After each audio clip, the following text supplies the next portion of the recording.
अपने बेटों के सर पर सेहरा सजाते हुए भरी आंखों से उन्हें देखकर कहती है, मेरे दोनों बेटे कितने सुंदर लग रहे हैं।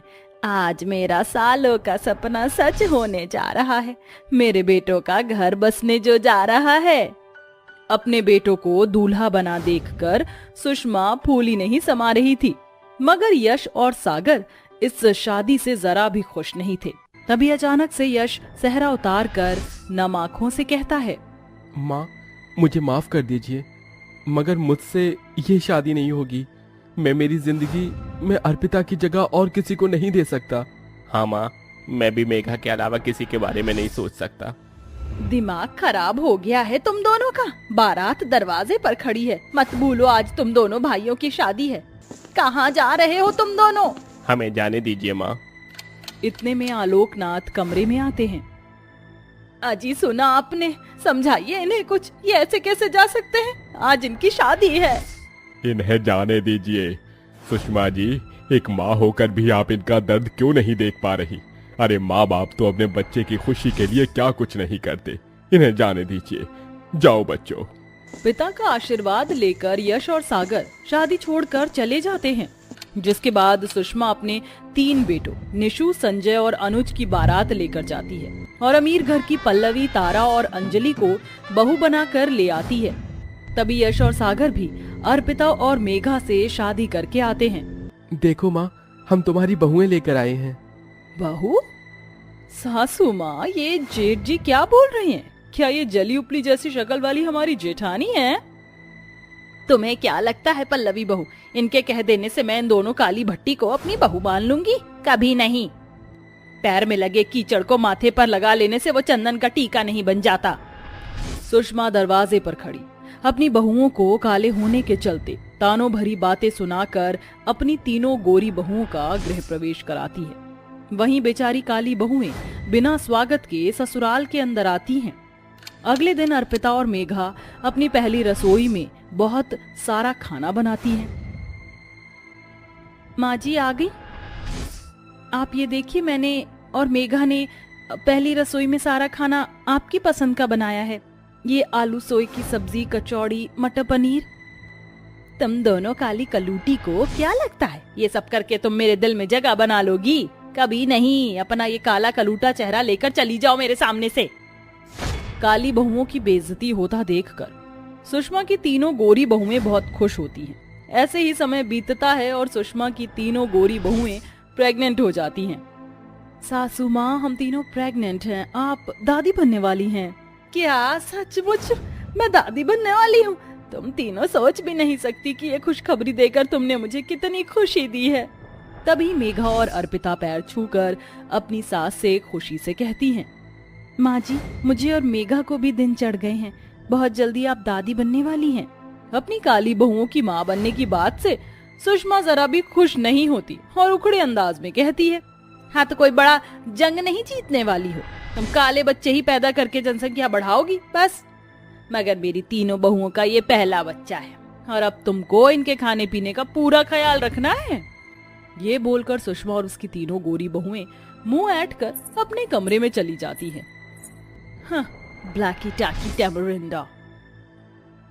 अर्पिता दीदी, हमारी तीनों देवरानियों के साथ साथ हम दोनों का भी तो ये पहला बच्चा है। फिर माँ जी हमारे साथ ही ये फर्क क्यों कर रही हैं? क्योंकि हम गरीब घर से आई हैं और काली हैं। मेघा, तुम अपना दिल छोटा मत करो। देखना एक दिन माँ जी हम दोनों को अपना लेंगी। ऐसे ही दिन बीतता है और अब पांचों बहुओं को 3 महीने हो जाते हैं, मगर तीनों गोरी बहुएं सारा दिन अपने कमरे में बैठी बैठी फरमाइश करती हैं। अरे ओ हमारी काली जेठानियां, हमारा ब्रेकफास्ट लेकर कमरे में आओ। जाओ मेघा, ये नाश्ता उन्हें दे आओ। मेघा नाश्ता लेकर कमरे में आती है। आओ आओ नंबर 2 टैमरिंडा। मेघा नाश्ता रख कर जाने लगती है। तभी तारा टॉन्ट मारते हुए बोलती है, अबे ओ काली कलूटी बैंगन लूटी, करेक्ट 10 बजे हमारे लिए जूस लेकर आना, मत भूलना, समझी? मेघा चुपचाप वहां से चली जाती है। वक्त गुजरता है। अब पांचों को 5 से 6 महीने बीत जाते हैं। एक शाम सुषमा अपनी तीनों बहुओं के लिए ढेर सारे फल, फ्रूट, काजू, बादाम खरीद कर लाती है। पल्लवी बहू, अंजलि बहू, तारा बहू कहाँ हो? जरा यहाँ तो आना। अरे सासू माँ, ये इतनी सारी थैलियाँ पूरा बाजार ही खरीद कर ले आई हैं क्या? मेरा बस चले तो मैं अपनी तीनों बहुओं के लिए पूरा बाजार भी खरीद लूं। इनमें तुम तीनों के खाने पीने के लिए फल फ्रूट हैं और काजू बादाम और मेवे मखाने हैं, और ये केसर है, इसे दूध में डालकर पीना ताकि तुम्हारे बच्चे गोरे सुंदर पैदा हो। ये तुम तीनों का पहला बच्चा है तो तुम्हें अपने खाने पीने का पूरा ध्यान देना है। माँ जी, क्या थोड़े से काजू बादाम हम भी ले ले? वो जैसे जैसे महीने बढ़ रहे हैं शरीर में बड़ी कमजोरी आ रही है। ये काजू बादाम फ्री फंड में नहीं है जो मैं तुम दोनों काली कलूटियों को दे दूं। हमारे जमाने में औरतें रूखी सूखी रोटी खाकर भी हट्टे कट्टे बच्चे पैदा करती थी। दाल रोटी खाओ, उससे ताकत मिलेगी। सुषमा की इन बातों में उसका फर्क साफ झलक रहा था। हालांकि उसकी 3 गोरी बहुओं की तरह अर्पिता और मेघा का भी ये पहला बच्चा था, मगर उन्हें रूखे सूखे के सिवा खाने पीने का कोई इंतजाम नहीं मिलता। साथ ही वो बेचारी बहुएं सारा दिन सुबह से रात तक एक पैर पर नाचती रहती हैं। माँ जी, चाय। तुम दोनों को कितनी बार कहा है ना दूध में तेज पत्ती डाला करो। मेरी तीनों बहुओं का ये पहला बच्चा है, उन्हें ताकत की जरूरत है। लग रहा है चाय में अपना काला रंग घोल दिया हो। हाँ। माफ कर दीजिए माँ जी, मैं आगे से ध्यान रखूंगी। माँ जी, आज शाम के खाने में क्या बनाना है बता दीजिए। सुषमा मेघा को चिढ़ाते हुए तीनों गोरी प्रेग्नेंट बहुओं से पूछती है। बताओ मेरी प्यारी गोरी बहुओं, तुम्हें क्या खाने का मन है? सासू माँ, मुझे कोफ्ते और रोटी खाना है, और मुझे कढ़ी चावल खाना है। मम्मी जी, मुझे तो अंडा कढ़ी और पुलाव खाने हैं। अंडे का नाम सुनते ही मेघा का जी मचलाने लगता है। माँ जी, ऐसी हालत में मुझसे और अर्पिता दीदी से अंडा कढ़ी नहीं बनेगा, उससे दुर्गंध आती है। सुना आपने सासू माँ, ये मेरा पहला बच्चा है और मुझे मेरे मनपसंद का खाना भी नहीं मिल सकता। ये कहते कहते तारा झूठ मूठ के रोने लगती है, जिस पर सुषमा भड़क कर कहती है, कान खोल कर सुन मेरी काली बहू, मेरी तारा बहू को अंडा कड़ी खाने का मन है तो तू बनाएगी, समझी? सुषमा जबरदस्ती दोनों पर अपनी जिद थोप देती है। अंडा कड़ी बनाते हुए अर्पिता मेघा को बहुत उल्टियां होती हैं और दोनों की तबीयत बिगड़ जाती है, मगर सुषमा को उसे रत्ती भर भी फर्क नहीं पड़ता। समय बीतता है। अब सुषमा की सभी बहुओं को 7 से 8 महीने हो जाते हैं। तभी एक दिन सुषमा के शरीर पर बहुत सारे दाने निकल आते हैं। डॉक्टर की जांच के बाद ये पता चलता है, देखिए, आपके सास के शरीर में एलर्जी हो गई है और आप पांचों ही प्रेग्नेंट हैं, इसलिए इनसे दूर रहिए और इनकी देखरेख के लिए एक नर्स रख लीजिए। ठीक है डॉक्टर साहब, शुक्रिया। नहीं बाबूजी, 5-5 बहुओं के रहते नर्स के सहारे हम सासू माँ को नहीं छोड़ेंगे। अरे चेहरे के साथ साथ तुम दोनों के दिमाग पर भी कालिक जम गई है क्या? सुना नहीं, डॉक्टर ने माँ जी से दूर रहने को कहा है। हम तीनों का ये पहला बच्चा है जिसके लिए हम पिछले 9 महीने से इंतजार कर रही हैं। हम अपने बच्चे को खतरे में नहीं डालना चाहते हैं। ये कहकर सुषमा की तीनों बहुएं वहां से चली जाती हैं, मगर अर्पिता और मेघा अपनी सास की सेवा बाड़ी करती हैं। अर्पिता बहू, मेघा बहू, दूर रहो मुझसे, वरना तुम्हारे बच्चों को कुछ हो ना जाए। हमारे बच्चों को कुछ नहीं होगा माँ जी, उनकी सुरक्षा भगवान के हाथों में है। हमसे हमारी सास की सेवा का मौका मत छीनिए माँ जी। अर्पिता और मेघा दिन रात अपनी सास की सेवा बाड़ी में लगी रहती। वहीं सुषमा की तीनों बहुएं कई दिनों तक अपने कमरे से बाहर भी नहीं निकलती। कुछ दिनों बाद सुषमा ठीक हो जाती है, तभी उसकी तीनों बहुएं परेशान होने का ढोंग करती हैं। मगर अब सुषमा की आंखें खुल चुकी थी। भगवान का शुक्र है सासू माँ, जो आप ठीक हो गई। हाँ सासू माँ, हम तीनों तो बस आपके ठीक होने की ही प्रार्थना कर रही थी। बंद करो तुम तीनों ये नाटक। अर्पिता बहू, मेघा बहू, तुम दोनों मुझे माफ कर दो। मैं हमेशा रंग रूप के चलते तुम्हारे साथ फर्क करती रही, मगर तुमने अपनी और अपने बच्चे की जिंदगी जोखिम में डालकर भी मेरी सेवा की। कहो तुम्हें मुझसे क्या चाहिए? अर्पिता और मेघा भराई आंखों से सुषमा से कहती हैं, माँ जी, बस जब हमारा बच्चा इस दुनिया में आए तो आप अपना प्यार भरा हाथ उनके सर पर रखकर उन्हें अपने आशीर्वाद देना, हमें और कुछ नहीं चाहिए। अर्पिता की ये बात उसकी गोरी देवरानियों की आंखों को नम कर देती है और अब सुषमा बिना किसी फर्क के बड़े ही धूमधाम से अपनी पांचों बहुओं के आने वाले पहले बच्चे की गोद भराई करती है। तो तू फिर हार गया। अब तो तेरे पास दांव पर लगाने के लिए कुछ भी नहीं है। मेरा घर है ना, मैं उसे दांव पर लगाता हूँ। अभिनव अपने घर को दांव पर लगा देता है, लेकिन अभिनव की किस्मत इस बार भी उसका साथ नहीं देती और अभिनव अपना घर दांव में हार जाता है। अब मैं क्या करूं? मेरा परिवार तो बेघर हो जाएगा। हमारे पास इस घर के अलावा और कुछ नहीं है। अब हम लोग कहाँ जाएंगे? तू एक काम क्यों नहीं करता? अगर तू हमें घर नहीं दे सकता तो घर के बदले में 1 लाख रुपए दे दे। मैं इतने पैसे कहाँ से लाऊंगा? मेरे पास तो 1000 रुपए भी नहीं है। मुझे कुछ दिनों का समय दे दो। अभिनव के कहने पर बिरजू और मदन अभिनव को 2 महीने का समय दे देते हैं। अभिनव एक नंबर का जुआरी होता है। अभिनव की पत्नी अर्चना एक दर्जी होती है जो गांव के लोगों के कपड़े सिलकर अपने घर का खर्च चलाती है और अपनी 5 नंद का ख्याल रखती है। अर्चना रंग रूप से काली होती है, लेकिन काला रंग होने के बावजूद भी अर्चना दिल की बहुत साफ होती है। अर्चना, ये लो मेरी बेटी की शादी का कार्ड। तुम्हें और तुम्हारी 5 नंदों को मेरी बेटी की शादी में जरूर आना है। जी हम जरूर आएंगे। और ये लीजिए आपकी बेटी के कपड़े, मैंने ये सारे कपड़े सिल दिए हैं। विमला अर्चना की तारीफ करती है और उसे शादी का कार्ड और पैसे देकर चली जाती है। एक काम करती हूँ, इन पैसों से मैं शादी में जाने के लिए अपनी 5 नंदों के लिए कपड़े खरीद लेती हूँ। उनके पास शादी में जाने के लायक कोई कपड़े ही नहीं है। लेकिन ये 5 हैं कहाँ? सुबह से कहीं दिखाई नहीं दे रही हैं। लगता है ये 5 वहीं होंगी जहाँ मैं सोच रही हूँ। इतना कहकर अर्चना अपने घर के बाहर अपने आंगन में जाती है जहाँ उसकी 5 नंदे बैठी होती हैं। अर्चना की 5 नंदों को फूलों का बहुत शौक होता है, इसलिए उन्होंने अपने पूरे आंगन में हर जगह फूलों को उगा रखा था। अरे देखो, ये गुलाब का फूल कितना ज्यादा सुंदर लग रहा है। इन फूलों की खुशबू कितनी अच्छी है। ऐसा लग रहा है कि बस यहीं पर बैठी रहूं और इनकी खुशबू सूंघूं। इनकी जितनी अच्छी खुशबू तो और किसी चीज में आ ही नहीं सकती। दीप्ति, ज्योति, पूजा, मनीषा और निशा, तुम 5 को क्या पूरा दिन यहीं बैठना है? भाभी, आप जानती हो ना, ये फूल हमें कितने ज्यादा पसंद हैं। यहाँ से तो हमारा उठने का मन ही नहीं करता है।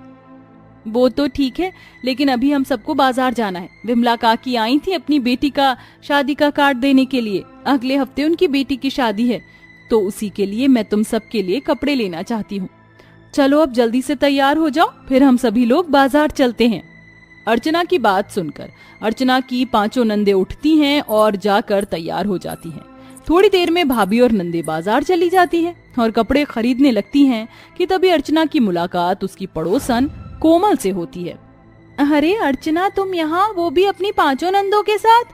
अरे वो विमला काकी की बेटी की शादी है, तो उसी के लिए ही कपड़े खरीदने के लिए आए हैं। अच्छा, मुझे लगा कि कहीं तुम्हारी नंदों की सगाई होगी, इसीलिए तुम कपड़े खरीद रही हो। वैसे अर्चना, तुम्हारी 5 नंदों की अब शादी की उम्र हो गई है। कब तक इन्हें घर पर बिठा कर रखोगी? कहीं अच्छा लड़का नहीं मिल रहा था क्या? या कहीं ऐसा तो नहीं तुम्हारी नंदों में ही कोई खोट हो, जो तुमने इतनी उम्र में भी अपनी 5 नंदों को घर पर बिठा रखा है? कोमल, ये कैसी बातें कर रही हो तुम? भूलो मत, ये मेरी नंद है और मैं अपनी नंदों के खिलाफ कुछ नहीं सुन सकती हूँ, समझी? मुझे मेरी नंदों के लिए अभी कोई अच्छा लड़का नहीं मिल रहा है। जब मिलेगा तो शादी का कार्ड सबसे पहले मैं तुम्हें ही देने आऊंगी, ठीक है? अर्चना की बात सुन कोमल का मुंह बन जाता है और वो वहाँ से चली जाती, जिसके बाद अर्चना भी अपने घर आ जाती है। अर्चना ये जानती थी कि कहीं ना कहीं कोमल की बात सही है। अर्चना ये समझ चुकी थी कि उसका पति अभिनव तो अपनी बहनों की शादी करवाने से रहा, इसलिए अब अर्चना ही अपनी 5 नंदों के लिए रिश्ता देखना शुरू करती है और अगले दिन होते ही मंदिर जाकर पंडित जी से इस बारे में बात करती है। कुछ ही दिनों में पंडित जी बहुत अच्छा रिश्ता लेकर आते हैं। पंडित जी ने आपकी 5 नंदों की बहुत तारीफ की है और हमें भी आपकी 5 नंदे बहुत पसंद हैं, इसलिए हम अपने 5 बेटों का रिश्ता आपकी 5 नंदों के साथ करना चाहती हैं और हमें कोई दहेज भी नहीं चाहिए। नीलम की बात सुन अर्चना बहुत खुश होती है और अर्चना भी इस रिश्ते के लिए हाँ कर देती है, जिसके बाद अब कुछ दिनों में अर्चना की 5 नंद की शादी की तैयारी शुरू हो जाती है।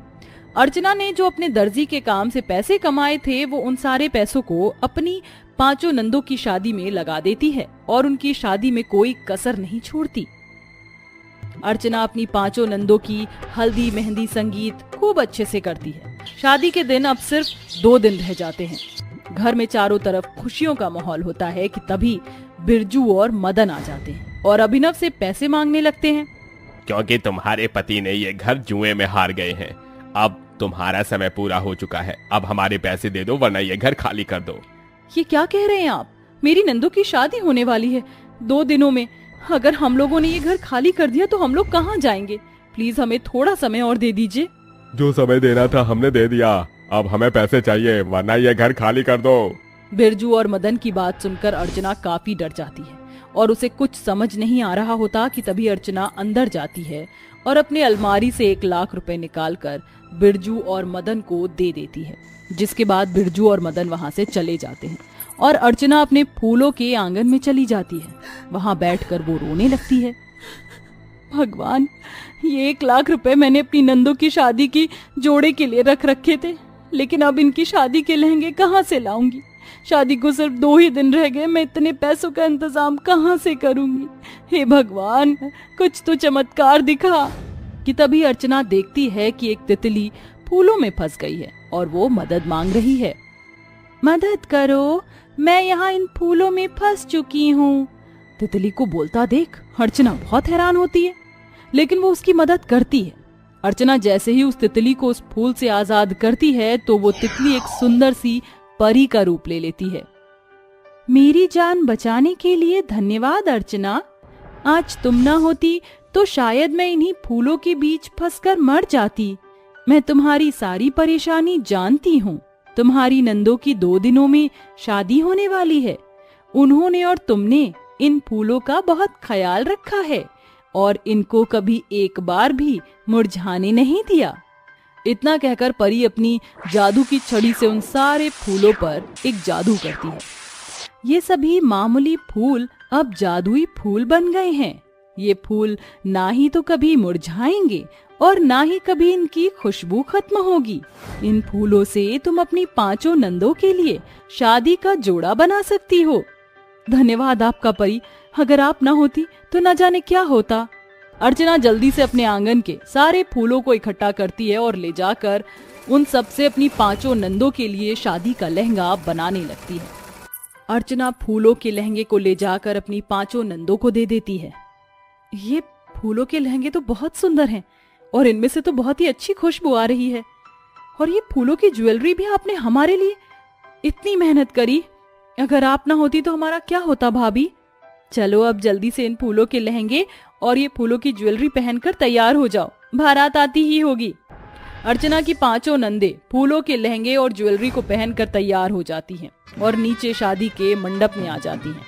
5 दुल्हनों को फूलों के लहंगे में देखकर सब लोग हैरान हो जाते हैं और सबको उनके लहंगे पसंद आते हैं। जिसके बाद अर्चना की 5 नंदों की शादी होती है और वो अपने ससुराल चली जाती हैं। जिसके बाद अब अर्चना के पास बहुत से लोग फूलों के लहंगे बनवाने के लिए आते हैं और धीरे धीरे अर्चना अब फेमस होने लगती है और अभिनव भी अब अपनी सारी बुरी आदतें छोड़ देता है। जिसके बाद अब अर्चना और अभिनव एक साथ खुशी खुशी अपनी जिंदगी जीते हैं।